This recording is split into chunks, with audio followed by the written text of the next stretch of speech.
Bienvenidas y bienvenidos al podcast de la Cátedra de Dona Sport de la Universidad de Valencia, un espacio de divulgación científica donde analizamos el deporte desde una perspectiva feminista, de género y de salud. Durante décadas, las ciencias del deporte se han desarrollado tomando el cuerpo masculino como referencia, lo que ha generado importantes vacíos en el conocimiento sobre las mujeres deportistas y en la práctica profesional. En este podcast queremos abrir un espacio de análisis, diálogo y transferencia de conocimiento junto a investigadoras y profesionales que trabajan para comprender mejor la relación entre mujeres, deporte y salud. A pesar de afectar a millones de mujeres en todo el mundo, la endometriosis sigue estando infradiagnosticada, con retrasos diagnósticos de años y una importante falta de conocimiento tanto en el ámbito sanitario como en el deportivo. El dolor menstrual intenso, la fatiga crónica o las alteraciones en el rendimiento han sido históricamente normalizadas o minimizados, lo que ha contribuido a que muchas mujeres practiquen actividad física sin el acompañamiento adecuado. En el contexto de las ciencias del deporte, esto plantea una cuestión clave. ¿Cómo se entrena, se compite y se cuida la salud cuando existe una condición que afecta de forma directa al bienestar, al rendimiento y a la calidad de vida? En este episodio queremos analizar qué dice la evidencia científica sobre la endometriosis y el ejercicio, qué desafíos enfrentan las mujeres activas que la padecen y qué papel puede desempeñar las y los profesionales del deporte en su detección, acompañamiento y adaptación de la práctica físico-deportiva. Para ello contamos con dos profesionales que conocen el sector. Nos acompaña María José Fernández, bienvenida, ginecóloga y profesora asociada de la Universidad de Valencia y coordinadora de la unidad de endometriosis del Hospital Clínico Universitario. Trabaja también en la unidad de oncología. Y también contamos con Maite Pellicer. Bienvenida, Maite. Profesora titular de la Universidad de Valencia y directora de la Cátedra de Dona Sport de la Universidad de Valencia. Bienvenida. Bueno, es un honor contar con vosotras. Muchas gracias a ambas por acceder a nuestra invitación. Empezamos contigo, María José, ¿vale? Con las primeras preguntas. Lo primero de todo, para conceptualizar un poco de qué hablamos cuando hablamos de endometriosis. Bueno, la endometriosis es una enfermedad con una prevalencia muy significativa en la población general, sobre todo en la paciente, en la persona joven, ¿no? Se considera que hasta el 10% de la población en edad reproductiva padece la endometriosis. Entonces es una alta prevalencia y para tener la consideración en cualquier ámbito, no solamente en el ámbito médico, sino en el ámbito poblacional general. ¿Y por qué sigue habiendo ese retraso en el diagnóstico? Bueno, la endometriosis, no sé, o sea, tenéis claro lo que es la endometriosis, sabemos que es una enfermedad que padecen las mujeres, sobre todo en edad reproductiva, y el retraso es por la normalización que se ha hecho hasta, en el ámbito del dolor, normalizando lo que era el dolor asociado a la menstruación, dolor que, bueno, pues que la paciente lo ha normalizado, no lo ha contado como algo patológico, no ha consultado al médico. Cuando ha consultado al médico muchas veces se ha normalizado por parte del médico y luego se asocia y también muchas veces a nivel social el no estar bien visto, ¿no? Que una deje de hacer cosas porque tiene dolor con las reglas, se asocia muchas veces a una debilidad, ¿no? en la mujer y entonces a una vergüenza a la hora de pedir ayuda en estas mujeres. Vale. ¿Qué mitos siguen vigentes en consulta? Voy a parar porque es que no, me tienes que preguntar qué es la endometriosis, claro, ¿no? Sí. Es que yo digo, si no, ¿no? Sí. Me sabe Eso mal, sería como la es que si primera. nos hemos arrancado bien, Es, ¿no? sí, ¿No te explicar lo he bien lo que es la preguntado? endometriosis. No. Por eso es que yo no. A ver, Vale, ¿qué es pues exactamente la endometriosis No. desde el punto de O vista sea, ¿de qué hablamos cuando hablamos de endometriosis? Yo ahí iba a decirte simplemente eso, pues no sé qué me vale, dijeras, y me lo he pero, saltado. pero que clínicamente qué es. Entonces para que Vale. entiendan el contexto Vale, de lo que perfecto. es. Vale, pues Sí, empezamos, Sí, sí. me sabe mal, pero es que No, yo no, digo, No. tengo ganas de No, y contarlo además, porque si no, no lo van a entender no, cuando les diga que les duele con la relación, no sé. así te digo, pégate un poco ¿Sí? más el micro. Vale, pues empezamos. todo. Venga. Bueno, empezamos contigo, María José. ¿De qué hablamos cuando hablamos de endometriosis? La endometriosis es una enfermedad con una alta prevalencia a nivel poblacional. Es una enfermedad que afecta prácticamente a 1 de cada 10 mujeres en edad reproductiva. Hablamos de una enfermedad muy prevalente en lo que nos atañe hoy, ¿no? Que es en la mujer joven. Y sobre todo, cuando hablamos de endometriosis, hablamos de no solamente la prevalencia, sino del dolor que se asocia a esta enfermedad.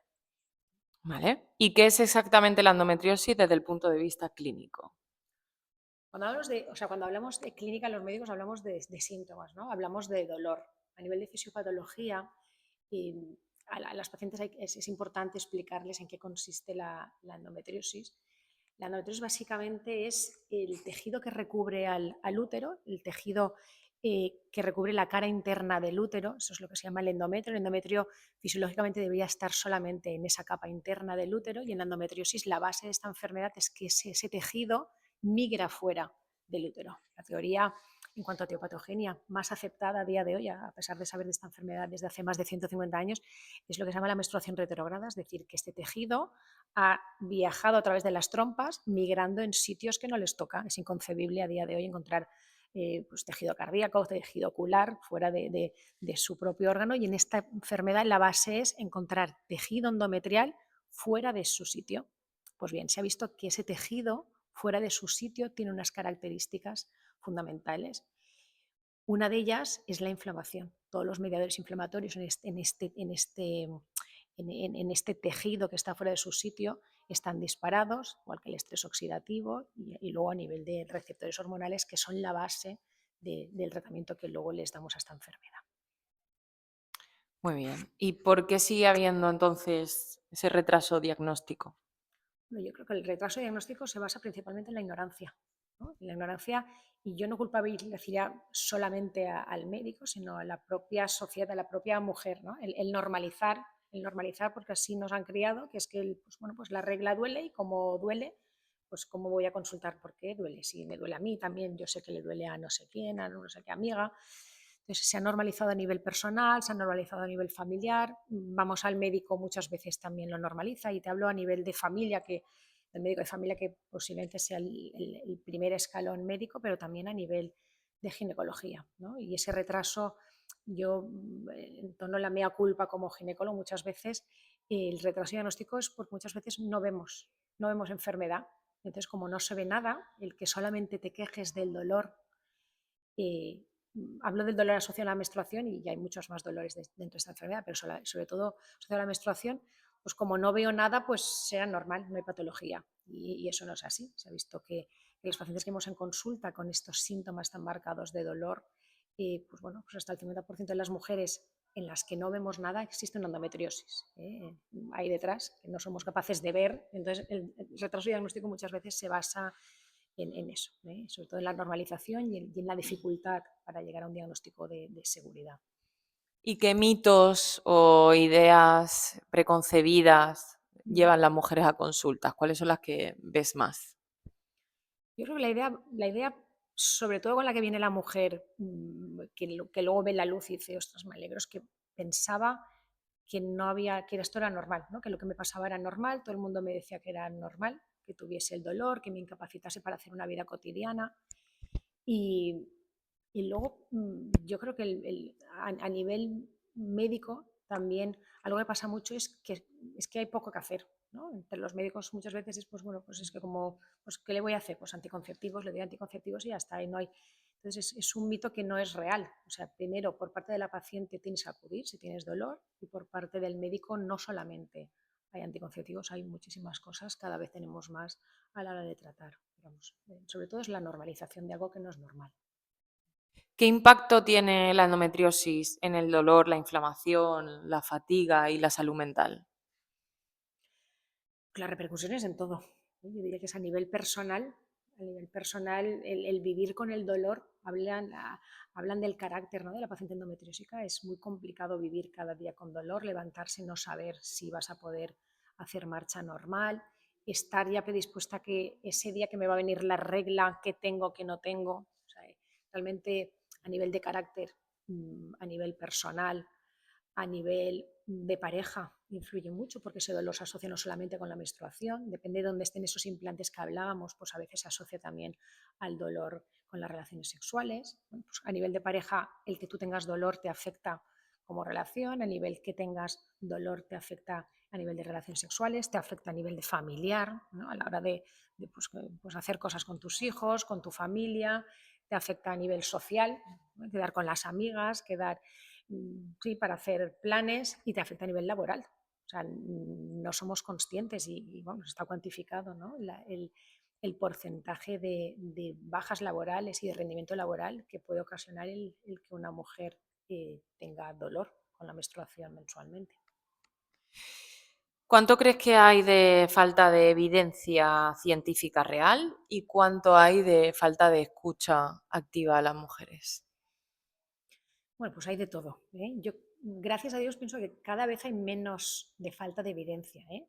Porque la evidencia cada vez está más clara, ¿eh? Los que trabajamos en esto, los que investigamos en esto, los que nos preocupamos de formarnos en esta enfermedad, cada vez vemos que bueno, pues tenemos más claros lo que pasa en esos implantes endometriósicos, a nivel fisiopatológico lo que pasa, entendemos mucho mejor el tratamiento que les tenemos que dar, la mejora que puede tener, pero falta escucha. Falta escucha, evidentemente falta escucha y en el colegio, en las amigas, en la familia, falta esa sospecha, esa empatía, sí, pero también esa sospecha yo creo que no, nos falta. A día de hoy, mm, en la sociedad normal, tú ves que un niño o una niña orina mucho y bebe mucho y la gente te dice, ¿no será diabética? ¿No? Y a día de hoy tú tienes una hija, tienes una compañera, una alumna porque eres profesora, porque eres la profesora de gimnasia rítmica o eres la profesora de música o eres el compañero de trabajo porque ya eres adulta, la compañera de la facultad, el jefe, y esa paciente te dice que tiene dolor y nadie le dice, ¿no tendrás endometriosis? Y es falta, o sea, sí que falta esa escucha, falta esa integración en la sociedad para que sospechemos en ella y que puedan acudir a un profesional que les ayude. Sí, volvemos otra vez, que también se ha comentado en otros episodios, a que es imprescindible que haya una educación de base y también Totalmente, una normalización en la sociedad y que se abra ese discurso y que se abra la conversación, sí, ¿no? En todos los aspectos para que las mujeres pues se totalmente, sientan menos aisladas sí. y la detección sea compartida a nivel colectivo de toda la sociedad. Totalmente de acuerdo. O sea, gracias a Dios ya hay, en los últimos años ya hay asociaciones, aquí en Valencia tenemos una, y en Madrid y las grandes ciudades, y las pacientes ya se están movilizando. Y eso en los últimos años yo he notado cambios espectaculares. En esa paciente que entra y te dice, es que he leído, creo que puedo tener endometriosis. Eso era hace 20 años, esto era impensable. Eras tú la que le descubrías a esa paciente, muchas veces por casualidad o buscando otras cosas o por otros motivos, el diagnóstico, y a día de hoy, ya, gracias a Dios, la paciente ya viene a la consulta muchas veces gracias a esa divulgación, lo que estáis haciendo, ¿no? Lo que estamos haciendo hoy, intentando que la paciente entienda la enfermedad y que sepa que tiene que acudir a un profesional. Muy bien. Voy a asegurarme que esté grabándose todo bien. Vale. No, por favor. Porque me da. No, Nos no, o sea, no. empezamos otra vez. No, va todo bien, pero Fenomenal, fenomenal. va todo genial, pero bueno, Muy bien. yo por si acaso Sí. pasamos, exacto, pasamos a Maite y antes de pasar a Maite digo por favor que vaya todo ¿Te la bien. paso? Porque ¿O si te, no... o te hago como te la paso? ¿No, por no cortar o no? Ahora Ah, me no, vas no tú. pasa nada, Vale, vale, porque vale. ahora no Sí. pasa nada, Vale. no, porque no Que se vaya vea, hablando. no pasa nada. Sí, yo luego a ver qué hago con esto. A ver. Apetece mucho irte, ¿eh? ¿Sí? Sí, A sí, ver. sí. Lo primero que voy a decir es básico y fundamental. Bueno, seguimos con Maite para hablar sobre endometriosis y actividad física o entrenamiento. Maite, ¿qué sabemos realmente hoy en día sobre endometriosis y ejercicio físico o entrenamiento? Bueno, lo primero que hay que decir es que parece que hay una falta bastante grande de evidencia en la literatura científica. Además, en general, en cuanto hablamos de entrenamiento de ejercicio físico, sabemos que hay una gran diversidad tanto de tipos de ejercicio que se pueden realizar como de intensidades. Y cambia mucho cuando hablamos de los efectos de un tipo de entrenamiento, otro tipo de entrenamiento y de las diferentes intensidades a nivel general, y cuanto más cuando estamos hablando de una patología que además tiene mucha diversidad, mucha heterogeneidad, como ha comentado también, pues ese tejido endometrial puede crecer en muchas partes y puede tener una evolución distinta, ¿no? en función de las personas. Partiendo de eso, sí que voy a hablar de la evidencia que hay. ¿Vale? O sea, podemos decir que el ejercicio es útil como tratamiento complementario para muchas patologías que van asociadas al dolor y no es de otra manera también la endometriosis. La mayor parte de mujeres que han participado en estudios en los que se ha hecho ejercicio físico con mujeres con endometriosis sí que reportan una mejora del dolor, una mejora que vamos a llamar relativa, pero hay una mejora de la sensación de dolor o de la percepción de dolor, de la calidad de vida en general, del ánimo y también de la funcionalidad. Creo que esto ya es bastante y es muy importante cuando la patología además lo que más reporta es ese dolor incapacitante. Entonces, si hablamos de que mejora ese dolor y que mejora la funcionalidad, sobre todo en los momentos más críticos de la patología, pues creo que es bastante importante hablar de ejercicio como complemento, del ejercicio como complemento. Hay, digamos, 3 grandes revisiones que se han realizado en los últimos años y no aportan o sea, conclusiones que digas, bueno, pues esto es lo que hay que hacer, esto es lo que vamos a hacer con las mujeres con endometriosis. Pero sí que parece que, sobre todo el ejercicio, cuando hablamos de ejercicio moderado, tanto aeróbico como ejercicio de fuerza, otros ejercicios como ejercicios de respiración, ejercicios de suelo pélvico y demás, parece que el ejercicio moderado funciona a nivel general. A nivel general. No vamos a decir que es la panacea, pero sí que parece que funciona a nivel general. En conclusión, podemos decir que en la literatura científica lo que encontramos son indicios de que el entrenamiento es positivo en general, sobre todo cuando hablamos de ejercicio moderado, pero que la base científica todavía es bastante frágil y bastante incipiente. No sé Vale. si se habrá escuchado, pero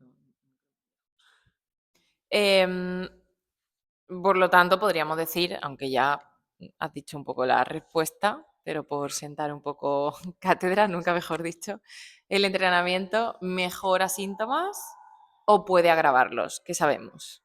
bueno, pues es importante esta pregunta, o sea, no, es un punto importante porque hemos dicho que es beneficioso en la mayor parte de los casos, pero no siempre.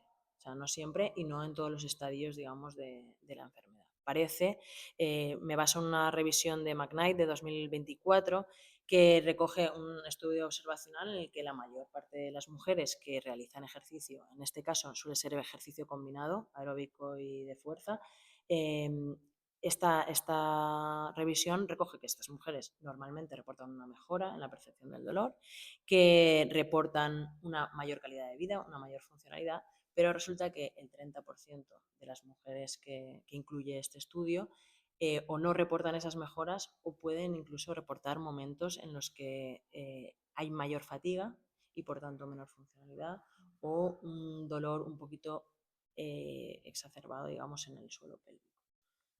Entonces, pues en general es positivo. Si no está bien adecuado o si no está bien individualizado, creo que es la palabra, ¿no? Individualizar en este caso es muy importante, puede llegar a tener hasta efectos adversos en algunos casos. Claro, volvemos otra vez también a otro concepto, ¿no?, que se ha sacado también en otros episodios, que es la importancia de individualizar, de no tener como una especie de criterio general de café para todas. Y dentro de la evidencia que has podido ver en estos últimos años, ¿qué lagunas existen? ¿Qué tenemos y cuál es el mayor vacío? Tenemos que en general el ejercicio, el ejercicio aeróbico de intensidad moderada, y parece que en los últimos años también hablamos de que ejercicio de fuerza de intensidad moderada van a ser beneficiosos en general para la reducción del dolor, para la mejora de la calidad de vida y de la funcionalidad, pero cosas que no podemos decir. El ejercicio mejora o, digamos, reduce las lesiones en el endometrio, esto no está demostrado, ni tenemos indicios, ni hay, sobre todo en humanos, porque creo que sí que hay algo hecho en animales y parece que podría reducirse levemente, pero esto no es una cosa que se haya hecho con humanos y no se puede demostrar. Que el ejercicio no funciona para todos los tipos de endometriosis en todos los estadios y en todo, digamos, en toda la diversidad de heterogeneidad de la patología, que no existe una dosis óptima que podamos decir que está validada. O sea, es decir, este tipo de ejercicio en este momento es lo que tienes que hacer. Esto no, todavía no está. Y eso sí que creo que vamos en camino de hablar de ejercicio aeróbico moderado y también de ejercicio fuerza como modulador. Y creo que en unos años sí que habrá más evidencia de que el ejercicio de fuerza funcional moderado puede ayudar, pero todavía no existe.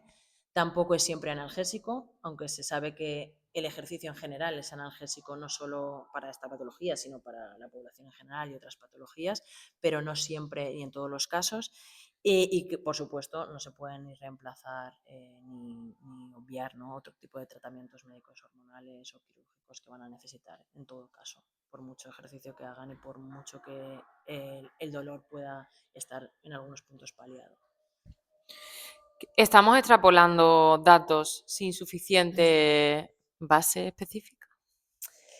Pues sí, o sea, a ver, siempre se extrapolan datos, o sea, es decir, nosotras, si se empieza a hacer ejercicio con mujeres con endometriosis, alguien tiene que empezar. Y esto se empieza porque sabemos que el ejercicio en general ayuda a la mejora del dolor. Entonces, extrapolamos en las hipótesis. Cuando decimos, bueno, el ejercicio de fuerza moderado que nosotras realizamos con las mujeres con endometriosis va a tener efectos positivos. Bueno, estamos extrapolando. Pero sí que sabemos que al final hay un efecto analgésico en el deporte debido a que pues, se segregan miocinas, se segregan endorfinas y esto influye sobre los canales del dolor, que también la serotonina se segrega a través del ejercicio físico y eso hace que tengamos un mayor bienestar. Además que mejora la fuerza, mejora la masa muscular, mejora la masa ósea. Al final todo eso va a hacer que tú funciones mejor. Entonces sí que estamos extrapolando de otras cosas. También sabemos que para otras patologías metabólicas, cardiovasculares, para muchos tipos de patología, el ejercicio está demostrado que es positivo y por tanto, pues, sí, una ligera extrapolación hay, pero vamos, creemos que de todas maneras esto bien pautado nunca va a ser negativo y bien pautado puede tener efectos muy positivos. ¿Y qué papel cumple el entrenamiento de fuerza, ¿no? Que es como otra de las píldoras, pastillas perfectas Que ahora que últimamente ahora no se últimamente. receta para todo y es para Exacto. todo positivo. Pues aquí sí que te tengo que decir que en la literatura científica no hay nada, absolutamente nada hecho específico y bien hecho metodológicamente con una muestra más o menos fiable y con grupo control. No tenemos nada hecho, pero nosotras sí que desde la Universidad de Valencia, en conjunto con el Hospital Clínico, hemos planteado un estudio que hemos llevado a cabo, ¿vale?, que lo realizamos con 90 mujeres con endometriosis, 45 participantes que estuvieron en el grupo control y que no realizaron ejercicio de fuerza, y 45 mujeres que sí que realizaron ejercicio de fuerza. Previo al ejercicio de fuerza se les mide la fuerza de tren inferior, se les mide la potencia de tren inferior, se les mide la fuerza de agarre y se les pasa un cuestionario de dolor y funcionalidad, ¿vale?, y también un cuestionario sobre calidad de vida. Las 45 mujeres que participaron en el estudio hicieron 3 sesiones de fuerza funcional de grandes grupos musculares y de intensidad moderada alta. Lo que tenemos de ese estudio, la verdad es que a mí me ha sorprendido mucho, creo que a María José también, pero lo que extrajimos de ese estudio es que no solo hay una mejora de la fuerza de prensión, de la fuerza de miembro inferior y de la potencia, sino que también hay una reducción muy obvia de la percepción del dolor y una mejora en todos los campos de la calidad de vida.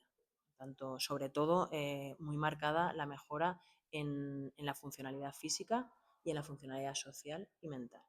Entonces, creo que eso nos da, o sea, es un primer estudio que se ha hecho, está en publicación, estamos esperando que sea publicado y esa es la evidencia que tenemos de momento. O sea, ya te digo, en la literatura científica todavía estos días he estado mirando por si sale algo y puedo aportar algo, pero realmente no hay nada hecho con entrenamiento de fuerza a mujeres con endometriosis, pero lo que nosotras hemos detectado y hemos visto, y también por el testimonio de las mujeres que han participado en el estudio, parece que tiene un potencial brutal en la gestión del dolor y en la mejora de la calidad de vida. Pues nada, desde aquí animamos a que sí que se realice. Sí, sí, se debería continuar con esta línea, ¿no? Exacto. Y por abrir un poco conversación entre las dos, para hablar un poco de la construcción social del dolor femenino y la relación con el deporte, cómo se ha construido el dolor en las mujeres, ¿creéis o sabéis si existe una jerarquía del dolor en la medicina y o en el deporte? Empiezo. Sí, Bueno, en el deporte yo creo que es muy obvio que sí. O sea, de hecho, yo vengo de un deporte en el que se demoniza de alguna manera el dolor, ¿no? O parece que hay que aguantarlo todo. El rugby es un deporte en el que tenemos que ser muy fuertes y siempre decir que, o sea, los futbolistas fingen que les duele y los jugadoras de rugby fingimos que Que no no. nos duele nada, ¿no? Y parece que, claro, obviamente el dolor, si es evidente y hay lesión, pues es aceptado. Y creo que pasa un poco lo mismo en todos los campos, ¿no? O sea, parece que si hay una prueba radiológica, una prueba evidente de una lesión externa o pruebas que son objetivas, ¿no? Nos creemos que existe el dolor y si no, pues ese dolor es menos respetado, ¿no? De alguna manera. No sé si... Yo estoy totalmente de acuerdo. Nosotros lo vemos en las pacientes. Las pacientes buscan, o sea, el que les des una respuesta donde haya una lesión para justificar lo que les pasa. Porque llegan a dudar ellas mismas de soy blanda, ¿qué me pasa? O sea, si no ves nada, ¿por qué me duele? ¿No? Entonces, por supuesto que existe una jerarquía en cuanto al diagnóstico, a la aceptación, muchas veces a esa importancia que le puede dar el médico en un momento dado o la importancia que le da ella a iniciar una terapia o a tomar esta enfermedad desde un abordaje multidisciplinar, porque ya vemos algo a que realmente pues, no vemos nada, no se objetiva nada y pues, por tanto no será tanto el dolor, ¿no? Como parece que lo tengas. Sí, yo creo que es eso, o sea, que falta una prueba que legitime que tú tienes ese dolor, te legitimen tu dolor, ¿no? Entonces creo que puede, claro, o sea, puede sentar muy mal no tener un dolor legitimado y que no sea creíble de alguna manera. Se habla del médico, pero vamos, o del jefe, ¿no? Del Sí, compañero, sí, sí. en general, para todo. Claro, podríamos decir que la endometriosis tiene como una doble discriminación, ¿no? La primera es porque es un dolor invisible, ¿no? Una lesión Muchas que, veces sí. exacto, que es Muchas invisible. veces lo es porque no hay no hay un endometrioma, que es cuando esa lesión está en el ovario, que es la mayoría de las veces, o hay un nódulo evidenciable con una resonancia, Exacto. o hay un implante que yo soy capaz de detectar con un tacto vaginal.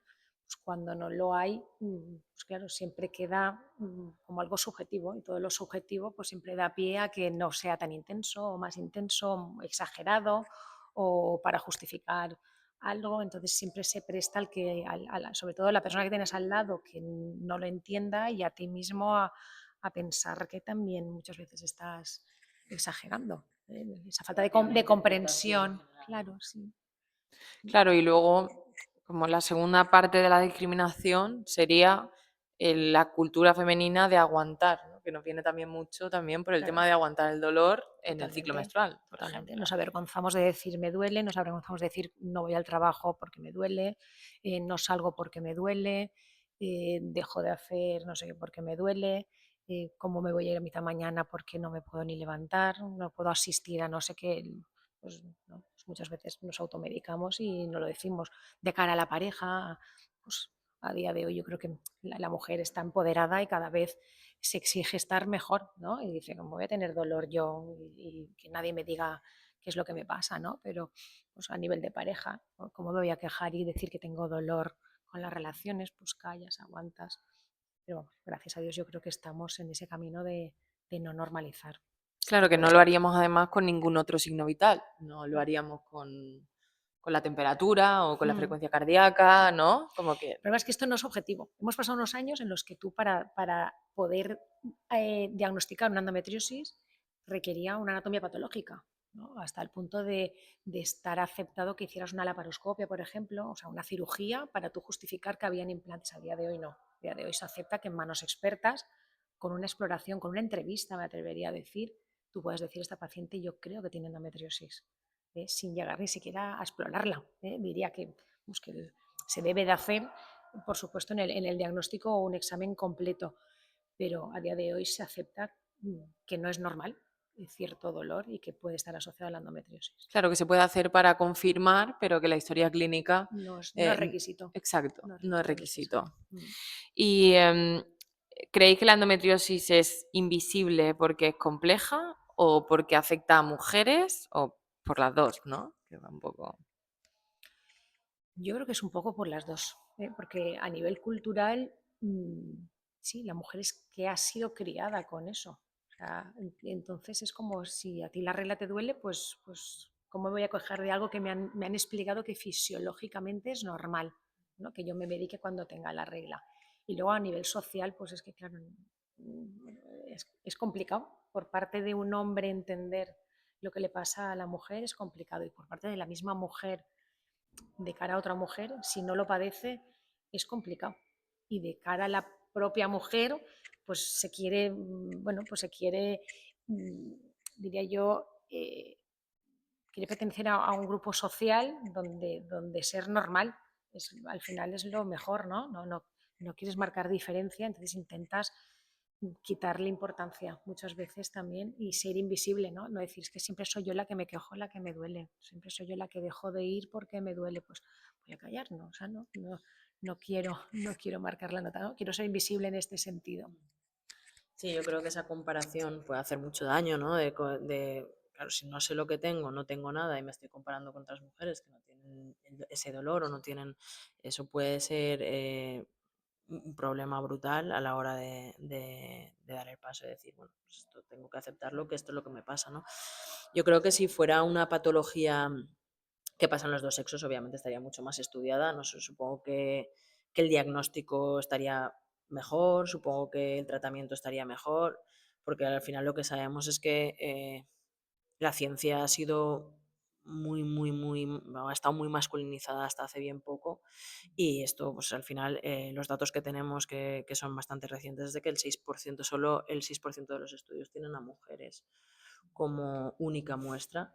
Eso significa que las patologías que conciernen a las mujeres están muy infraestudiadas, ¿o no? Entonces creo que obviamente también es compleja por lo que has contado, porque es complejo diagnosticar, pero quizás si afectase a todos por igual y ese 10% fuera de la población en general, probablemente sería, no sé, si habría mejores diagnósticos o mejores tratamientos para eso, probablemente sí. Y ahora para intentar dar como ideas más a nivel sintético, ¿no? O intentar dar un poco, arrojar luz al tema. ¿Qué podemos hacer ahora? Posibles soluciones y detección. ¿Cuál dirías tú, María José, cuáles son los principales indicadores de sospecha de endometriosis? Sin ninguna duda el dolor en todas sus áreas, ¿no? Hablamos en consulta, hablamos siempre de los 5 dises, ¿no? El dolor con la menstruación, que es la dismenorrea, Ujú. la dispareunia, el dolor con las relaciones sexuales, la disquecia, el dolor con la deposición, la disuria, el dolor con la micción y por último el dolor pélvico crónico, es decir, ya un dolor que no se asocia tanto a la menstruación, sino fuera que ya ha sobrepasado ese dolor puntual con la menstruación, sino más allá, ya me duelen con la menstruación y sin la menstruación. Vamos, la palabra clave es dolor. ¿Y en qué momento una mujer debería consultar con una especialista? En el momento que tenga dolor. O sea, sobre todo en el momento que tenga dolor que le afecte la vida cotidiana. Es decir, yo pues 2 veces al año me tengo que quedar en casa y no voy a trabajar o dejo de... Pues no se considera un dolor que se debe de consultar. En el momento que un dolor afecte a la vida cotidiana de una niña, si es una niña que va al colegio, de una universitaria, de una persona cuando va al trabajo, que deja de hacer su vida cotidiana, debe de consultar. O sea, inicialmente, ya desde la adolescencia, si le pasa desde las primeras menstruaciones, aunque no veamos nada, porque no vamos a ver nada, seguramente con 16, 17 años no vamos a ver nada. No le ha dado tiempo a ese implante a dar la cara como para que yo como médico visualice algo objetivo y algo palpable, ¿no? Me Ujú. refiero, ya no objetivo. Pero también en esa paciente ya más mayor que te dice, pues si es que a mí no me ha dolido nunca y ahora me duele, ¿no? Pues también debe de consultar porque ha podido haber algún cambio, aunque te diga, pues si es que a mí me han visto un montón de veces y nunca me habían dicho esto, bueno, pues no lo normalices aunque pase ahora en una edad más adulta. ¿Y qué pruebas diagnósticas son fiables? Fiable, como te decía, a día de hoy es una entrevista. O sea, a día de hoy hay unidades en las que a la paciente no se le hace una ecografía y es igual de fiable. O sea, una entrevista, cuando tú estás hablando con una paciente, es fiable. El que tú hables con ella y lo que te está contando esa adolescente es fiable como para que yo diga, yo creo que tienes una endometriosis y voy a empezar una terapia y te voy a explicar esto en qué consiste, qué es lo que puedes tener, te voy a explicar la fisiopatología para que la entiendas y te voy a explicar todas las opciones de tratamiento, el abordaje, ¿no?, que vamos a considerar. Y por supuesto, o sea, un gol estándar es explorarla, desde luego. O sea, objetivo puede ser un espéculo y ver un implante en la vagina, puede ser un tacto vaginal, puede ser un tacto rectal, una valoración de un síndrome miofascial en el tacto, donde vosotros tenéis mucho, mucha, mucha, o sea, mucha, eh, mucho trabajo que hacer, sí, y mucha mejoría. Y por supuesto la ecografía. En la ecografía podemos ver perfectamente un implante, un nódulo, podemos ir más allá, pedir una resonancia, una colonoscopia, pero vamos, existe un abanico de pruebas fiables, desde la entrevista hasta pruebas de imagen con una sensibilidad muy alta. En tu experiencia, ¿qué errores crees que se cometen en la primera consulta con la especialista o el especialista? Pues como estamos diciendo todo el rato, uno, normalizar. Y luego, y yo como médico creo que es el no ver nada, nada físico, es lo que muchas veces es el error. Cuando yo hago una exploración y esa exploración es normal, pues muchas veces se cataloga de dismenorrea, de dolor menstrual idiopático. Pues, y entonces ya pasas a un cajón desastre de dolores donde te queda poco más seguramente que el anticonceptivo y el analgésico a demanda. Entonces es insistir en que si eso se mantiene en el tiempo, ese sería el error, el no pensar en la endometriosis. Que no deberíamos normalizar nunca como mujeres El dolor, relacionados con el el dolor. dolor, el dolor, el dolor. O sea, y que te afecte para la vida normal. Eso es lo que nunca deberíamos de aceptar. ¿Y qué mensajes darías a aquellas mujeres que nos estén escuchando, ¿no? Y que, bueno, y niñas y adolescentes que ya las educadoras menstruales nos lo dicen incluso desde las aulas, desde muy pequeñas, que piensan que es normal, que duela, ¿no? ¿Qué les dirías? Yo les diría primero que sepan que no es normal, ¿eh? Y que entiendan cuando tienen a alguien a su lado que no es normal. O sea que al final yo intentaría transmitir la educación y luego transmitirles una esperanza en cuanto a la enfermedad. Es verdad que es una enfermedad benigna y a la paciente le da mucha rabia, ¿no?, cuando tú le dices es benigna, porque dice es benigna pero da mucho sufrimiento y las consecuencias pueden ser devastadoras. Sobre todo estás hablando en un perfil de paciente joven donde se exige una normalidad, tiene una esperanza de ser madre, de tener una vida social, sexual. Entonces, la repercusión es realmente grave, a pesar de ser una enfermedad benigna. Entonces, yo sí que le transmitiría la esperanza de que hay un montón de cosas, de que el abordaje lo vamos a hacer desde un punto de vista multidisciplinar, siempre, no solamente como el ginecólogo, sino que vamos a echar mano de otras cosas que se pueden hacer como tratamiento adyuvante, que son muchos los especialistas que nos dedicamos a esto y que intentamos cada uno poner su granito de arena, ¿no? Y posiblemente la base sea el tratamiento hormonal. Bueno, pues depende de pacientes, ¿eh? Es una base fundamental en el tratamiento de ciertas endometriosis, pero ese tratamiento adyuvante a nivel de fisioterapia, a nivel de ejercicio físico, de antioxidantes, de antiinflamatorios naturales, de estilos de vida, de entendimiento del dolor, de mindfulness. O sea, hay muchas cosas con evidencia científica, ¿eh? No porque yo diga, no, a mí esto me va bien con mis pacientes, yo lo voy a aconsejar. Os hablo de evidencia científica y entonces decirles, oye, que tienes que ir. No, no es que no me han hecho nada. Sí, sí, tienes que ir porque esto no se soluciona muchas veces, pero sí que se trata y se puede llevar una vida completamente normal con esta enfermedad. ¿Qué opciones reales existen de tratamiento? Opción real la opción real es una farmacológica. Por supuesto, a día de hoy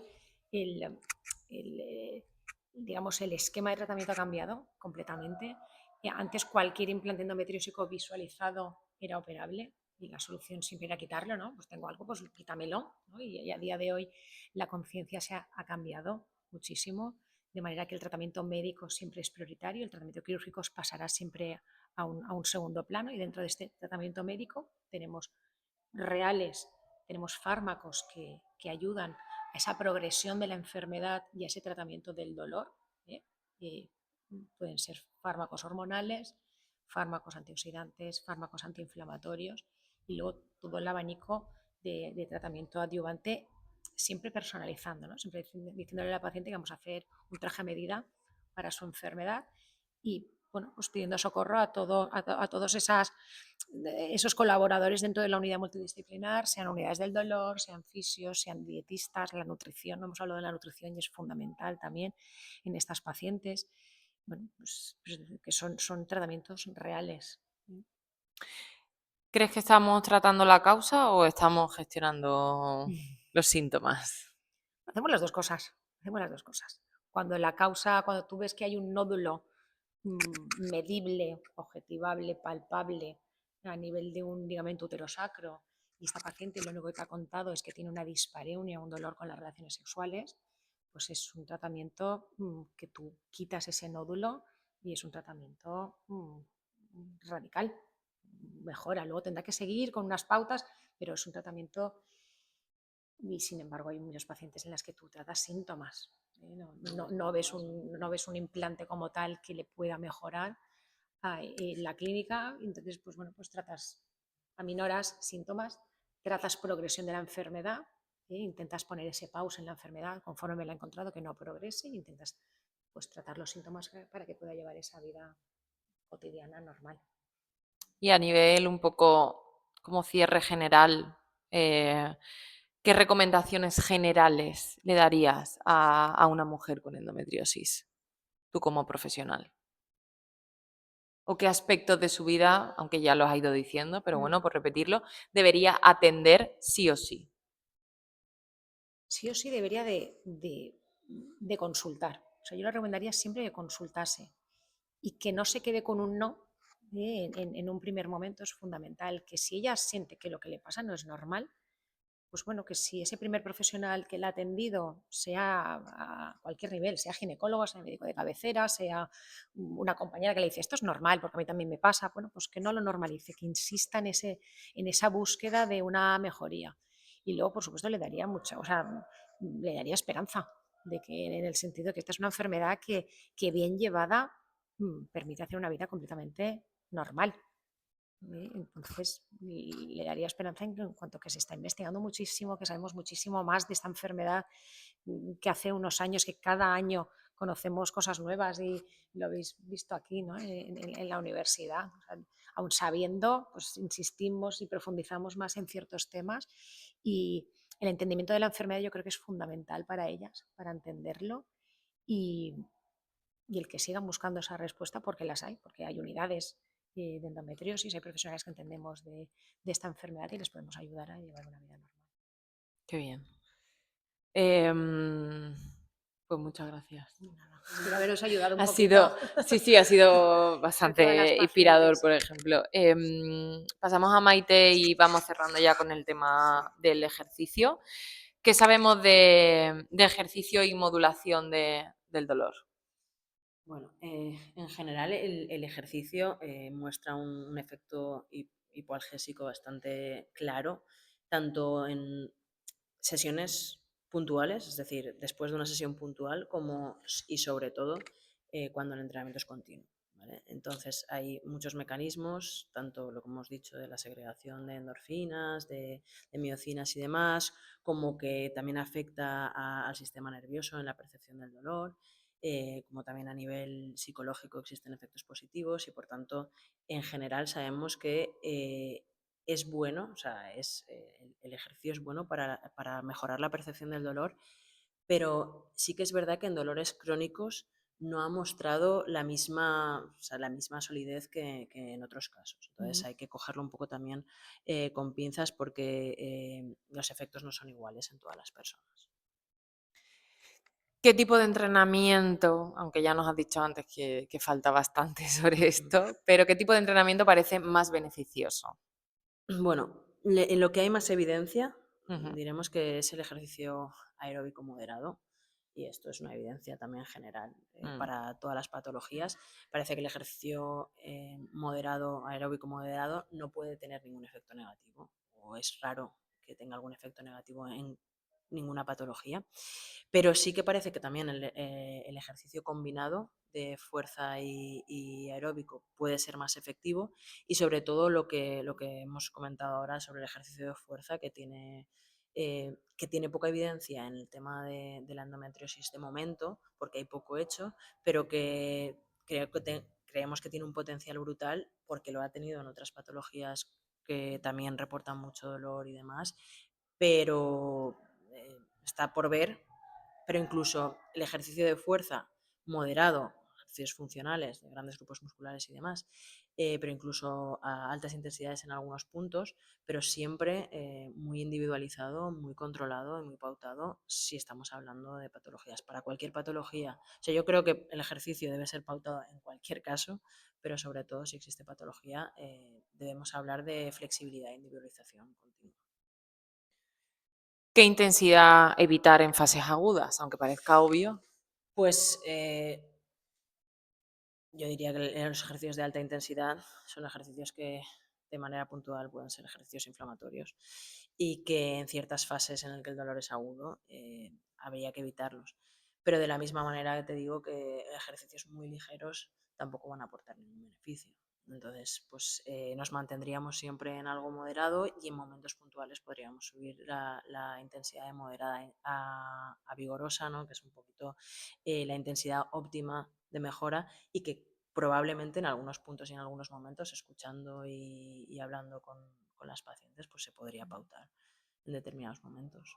Sí, además yo creo que es importante que especifiquemos el tema de la intensidad ligera, porque además las mujeres, tanto yo creo que, por ejemplo, pues en embarazo o en nuestro ciclo vital en general, nos han recomendado mucho el entrenamiento a una intensidad ligera, tipo caminar, ¿no? Lo que tienes que hacer es camina más y ya sabemos que eso mucho beneficio no nos va a reportar, ni en endometriosis ni en...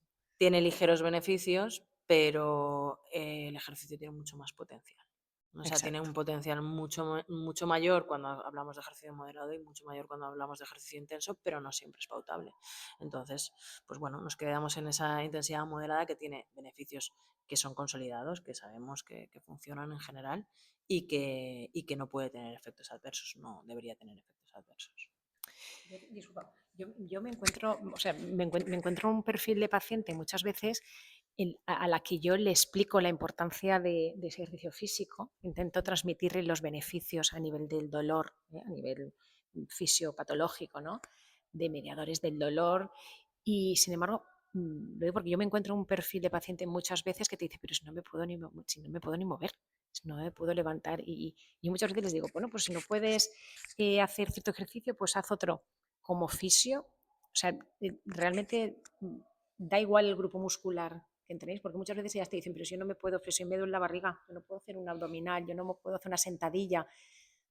¿Habéis visto que cualquier tipo de ejercicio, aunque sea un grupo muscular que no sea core, por decir algo, central, les puede mejorar? Porque eso para ellas es muy importante que, o sea, que yo les dijera o que vosotros les transmitierais, ¿no? La importancia del ejercicio sea donde sea, o sea, del grupo muscular que sea. O sea, en realidad el trabajo específico no es necesario. O sea, es una movilidad general de grandes grupos musculares y si no pueden ser X grupos, pueden ser otros. O sea, lo que nosotros también hemos visto en este sentido, que muchas mujeres que el día es más dolor o los días más dolorosos del ciclo, en los momentos en los que mayores molestias tenían, antes de empezar los entrenamientos, realmente no se podían mover. Y les decíamos, bueno, ven, haz lo que puedas. Oye, pues venir y hacer lo que puedas esos días y los otros entrenar de una manera más o menos normal, es más que suficiente. Y también ellas reportaban mucha, o sea, que de repente podían ir, o se hacían a la idea de ir y estaban mejor. Entonces, sí que es verdad que cuando existe, o sea, no se debería trabajar con dolor. Y por eso hay que estar muy pendientes de... Nosotros tenemos ahora, por ejemplo, este entrenamiento que hicimos, es un entrenamiento que vamos a publicar. El entrenamiento se va a publicar conjuntamente con el artículo y que se puede consultar y es un entrenamiento que funciona. Obviamente, todos los ejercicios que te reportan dolor los inhibes, o sea, no los hagas, no pasa nada. En el momento que puedas los haces todos, en el momento que no puedas haces aquellos que no te molesten. O sea, es muy, muy importante la comunicación continua con la paciente, igual que lo es con las deportistas en general, quiero decirte, la comunicación continua y más cuando existen, pues eso, pautas subjetivas de dolor que dices, bueno, pues esto no lo puedo hacer. Normalmente se dice se puede trabajar con un mínimo de dolor, pero no debe, el ejercicio no debe doler o no debería. Y es verdad que si tienes un dolor tan extremo que no te puedes mover, pues en ese momento quizás no, pero en cuanto puedas moverte, hazlo. O sea, es un poco no es necesario siempre, no es necesario siempre ponerse a esa situación y hacérsela fuerte y decimos no, es decir, bueno, pero en cuanto puedas, muévete. Y si no puedes mover, si no puedes hacer un abdominal, no pasa nada. No pasa nada, puedes hacer hombros, claro, los hombros, trabajas brazos, trabajas miembro superior, trabajas miembro inferior y es igual de efectivo. Sí, de hecho, las mujeres como que nos han educado por una parte, ¿no? Ese aguantar del que hemos hablado antes, pero por otra también nos han educado en tener como una baja percepción de competencia. Entonces yo creo que muchas de nosotras infravaloramos la capacidad que tenemos de movimiento. Como que no sabemos todo el potencial que puede tener nuestro cuerpo a nivel de movimiento. Entonces muchas veces pensamos que el dolor es menos incapacitante por un lado y más incapacitante de lo que es por otro. Estamos todo el rato con esa ambivalencia. Y es lo que dice Maite, pues si no puedes ese día hacer core o ponerte a hacer abdominales, como es obvio, sí que igual puedes hacer otro tipo y muchas veces también infravaloramos que la respiración también se entrena, que la movilidad también se entrena, como que hay que dedicar, que también lo hacemos con el ciclo menstrual, decir, bueno, igual no es el momento que te pongas a hacer alta intensidad, pero sí que podemos entrenar la movilidad, podemos entrenar la respiración, podemos entrenar la relajación, porque la relajación también se entrena. Exacto, entonces yo creo que el entrenamiento como que es mucho más amplio. ¿Y qué adaptaciones deberíamos darle a las mujeres activas o deportistas con endometriosis? Bueno, al final es un poco lo que hablamos siempre, o sea, es personalizar. O sea, no podemos. El problema en el deporte muchas veces es que no hay medios para personalizar. Entonces, si estamos hablando de rutinas de equipos, de deportes de equipo en el que todas llevamos la misma rutina y todas intentamos hacer lo mismo, y si no lo hacemos, pues hay que escuchar, hay que intentar personalizar lo máximo posible. O sea, es decir, es lo que acabamos de comentar. Igual que en el ciclo menstrual en general, cuando existen momentos en los que yo tengo más fatiga, incluso aunque no exista dolor, hay que respetarlo mucho más cuando existe dolor. O sea, si existe dolor, hay que ver cómo podemos trabajar esos días en los que estamos incapacitadas para hacer, pues eso, ciertos ejercicios o trabajar a ciertas intensidades. Creo que escuchar, ser muy flexibles, no tener un entrenamiento muy rígido, ser flexibles a la hora de pautar, bueno, de pautar en este caso, estamos diciendo de programar, ¿no? El entrenamiento. Y eso sí, y los días que no se pueda trabajar a altas intensidades, no siempre se tiene que trabajar. Tampoco cuando somos deportistas de élite. Al final hay una gran variedad, como has dicho, de cosas que se pueden trabajar y esos días quizás pues se trabajan otras cosas y no pasa nada. Y ya cerrando y terminando con la última pregunta, ¿crees que puede una mujer con endometriosis rendir al máximo nivel, a nivel deportivo? Pues creo que tiene que estar llena de mujeres. Tiene que estar lleno de mujeres que son deportistas de élite y que tienen una endometriosis no diagnosticada o que la tienen diagnosticada. Supongo que mucho a base de sacrificio y de abnegación y de negar el dolor y de decir yo trabajo a costa de todo. Pero me imagino que habrá casos de endometriosis que te permiten prácticamente hacer una vida normal. Y si eres muy fuerte y muy valiente, incluso en esos días en los que te estás, lo que te estás muriendo. Creo que además, si fuésemos flexibles, si personalizásemos, si escuchásemos, además podrían ser deportistas de élite con el mismo rendimiento y sin ese extra de dolor que ahora probablemente están teniendo por no saber lo que les pasa o por no respetar o tener miedo a decirlo o no respetar. Diagnóstico precoz. Sí. O sea, yo creo que con un diagnóstico precoz, la mujer endometriósica debería hacer vida. Con un diagnóstico precoz, la paciente endometriósica debería de estar al mismo nivel, al nivel de deporte que cualquier otra paciente. Sin necesidad de ese sufrimiento extra que probablemente muchas mujeres que están en la élite tienen endometriosis, no lo saben, no están infradiagnosticadas o ¿sabes? No están diagnosticadas. Pues eso sí, al final es escuchar, ¿no? O sea, escuchar y programar en función de... Es que es lo que dice María José, o sea, si realmente la entrevista es suficiente, porque muchas veces no tienes otro indicio, pues eso, o sea, Pues escuchar estoy aquí y contigo. sí, O sea, y esto, como no es normal, estoy aquí contigo y voy a estar contigo hasta que mejores. ¿Bien? No te puedo garantizar a lo mejor de un VAS, ¿no? De una escala del dolor de 10 sobre 10 a pasar a cero, pero te voy a garantizar que la mayoría de tus una días sean mejora. normales con un diagnóstico precoz.